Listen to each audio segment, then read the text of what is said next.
I am at Tu-Endie-Wei State Park here in Point Pleasant, West Virginia, and this is a very historic battleground.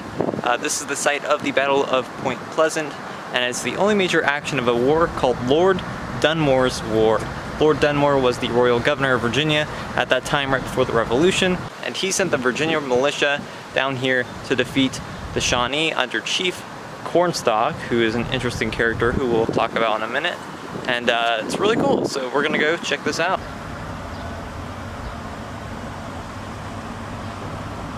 That is a pretty amazing monument there.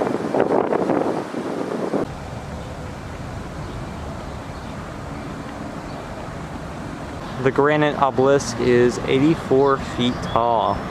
It took place here on October 10th, 1774, and it was a major defeat for Chief Cornstalk and the Shawnee. General Andrew Lewis's Virginia militia was camped here at the confluence on that day, and that is when Cornstalk and the Shawnee and the Mingo tribes took the initiative to attack them and try to repel them from their invasion. The fighting lasted hours here and eventually came to hand-to-hand contact. It could be heard, apparently in the story, that Cornstalk could be heard saying "be strong" to the Shawnee, but eventually he did lose. They were overwhelmed and they had to retreat. Dunmore later forced them to cede their lands in a treaty. The Treaty of Camp Charlotte forced the Shawnee to cede all of their lands in West Virginia and Kentucky to the state of Virginia. There were 75 Virginians killed here. The numbers of the Shawnee were not known, probably higher, but after the battle they immediately threw all of their dead into the river. See, there's a Virginia militiaman. This grand obelisk was placed here in 1909.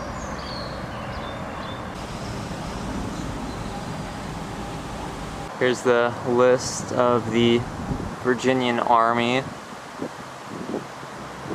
Numbers and the names of those killed. This is sometimes considered the first battle of the American Revolution.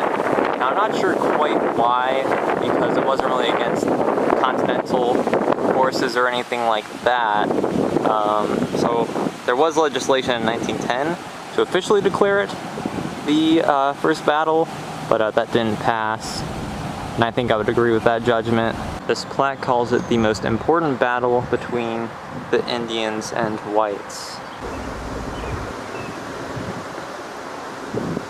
So this is the site of the magazine, so that's where they stored gunpowder and stuff, and after the battle it was instead used to entomb Colonel Charles Lewis, Colonel John Field, and many other Virginians who were killed. I think all of them, because it has all the list of names and then the unknowns.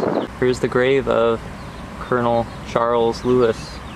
I think that must mean they're still buried here then. So, wow, the Virginia militiamen who died here are buried on the ground I'm standing on. Now, Tecumseh's father was actually killed at this battle. Also, Colonel John Field, who is an ancestor of President George H.W. Bush and George W. Bush, was killed here at the battle. And this is the confluence of the Ohio River and the Kanawha River.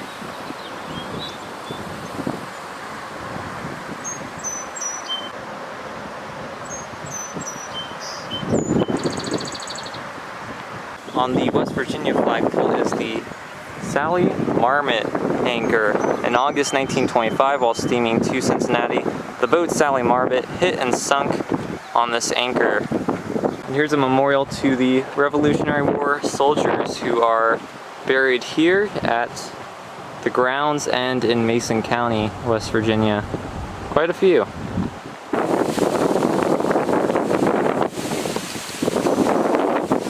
The backside of the obelisk.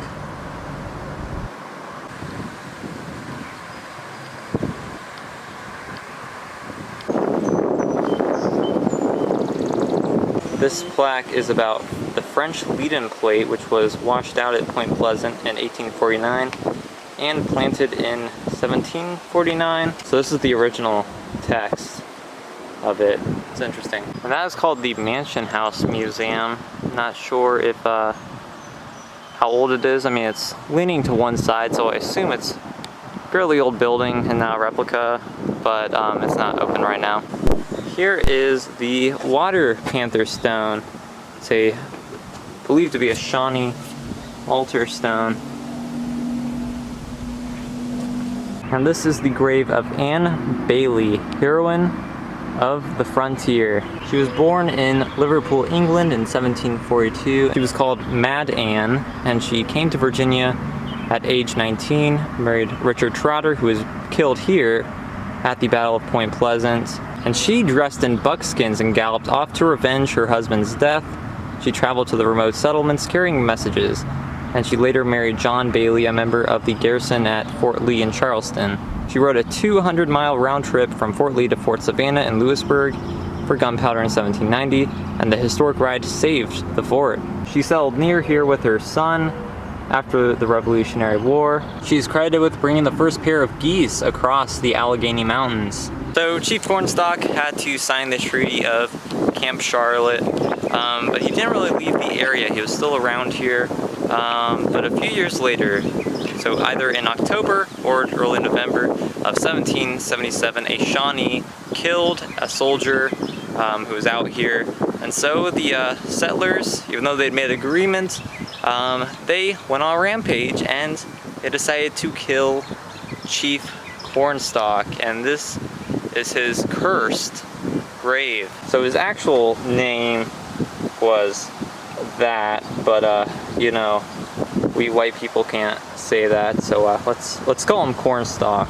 Apparently he was well respected by settlers before the battle in 1774, and then his subsequent, I guess, assassination or murder on November 10th, 1777. He was murdered by soldiers at Fort Randolph, which is in Point Pleasant, and they have a replica museum that's occasionally open as well, but I don't think I'm gonna see that. Now, similar to Tecumseh, who after the Battle of Tippecanoe placed a curse on the President of the United States, whichever one was elected every 20 years, on a year ending with a 0, it is believed that Chief Cornstalk might have placed a curse that has spawned the Mothman that terrorized Point Pleasant. So his cursed bones lay right here on the battlefield.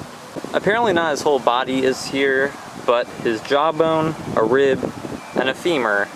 And I guess the state of West Virginia, when making it a state park, gave him one final indignity by putting the restrooms right next to his grave. So there we go, everyone. Another story about a Native American screwed over by the white man. So now we're gonna go explore a little more of Point Pleasant.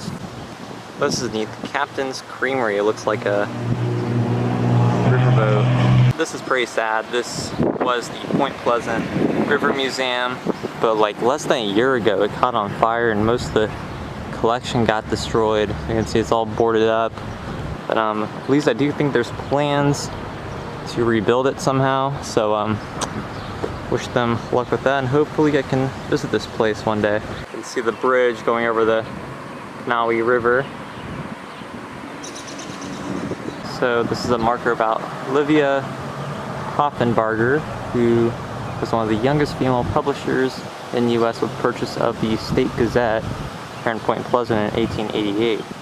And she was important in preserving the battlefield. And this is downtown Point Pleasant. Look on the side of this building. Usually you see mail pouch tobacco ads on the sides of barns on the back roads. But there's one on the side of this wall. That's pretty cool. Look at the old State Theater marquee. And there's the Mason County Courthouse, more modern one.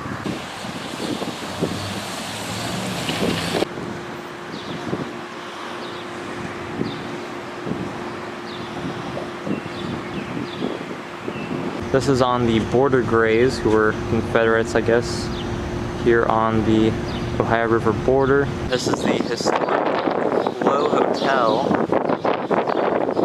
Pretty neat building. There's the post office.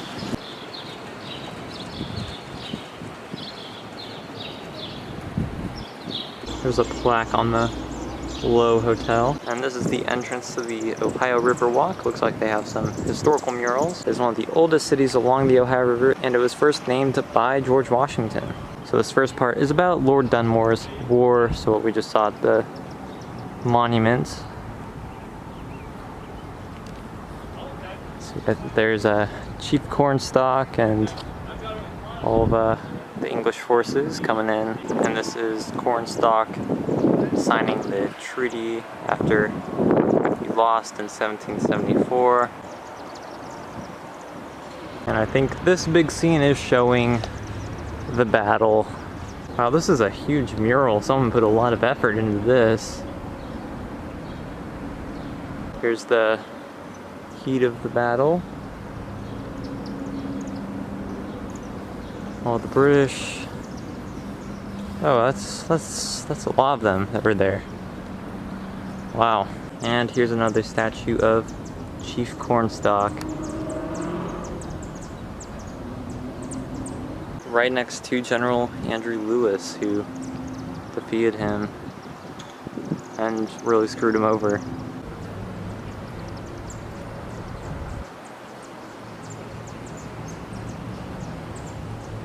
And here's the Royal Governor of Virginia, who would have been governor of this area because it's West Virginia, Lord Dunmore. Here's another scene, looks like after the battle, the white man is taken over. Oh, here's the 1774, oh no. This mural's hard to follow, I don't know, I just got here too and I'm not an expert on the history. And it goes on and on. That scene shows Lord Dunmore at Williamsburg. He's getting the bad news about the treaty, and then they come back and kill everyone. Ooh, that's intense. And then here we have the Stamp Act, Boston Tea Party.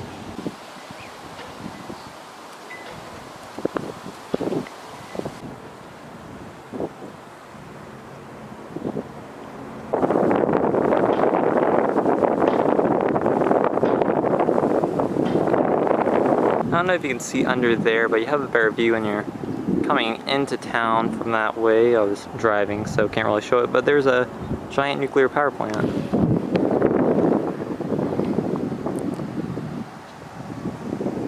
So that was Tu-Endie-Wei State Park here in Point Pleasant, West Virginia. Really interesting history and story, though sad in many regards. This actually is surprisingly a very important piece of American history here in Point Pleasant. If you'd like to see other videos I did, including the Mothman video, then please go check that out. And I have a bunch of videos at roadside attractions, historic sites, battlefields, etc. So please go check those out, and thanks for watching.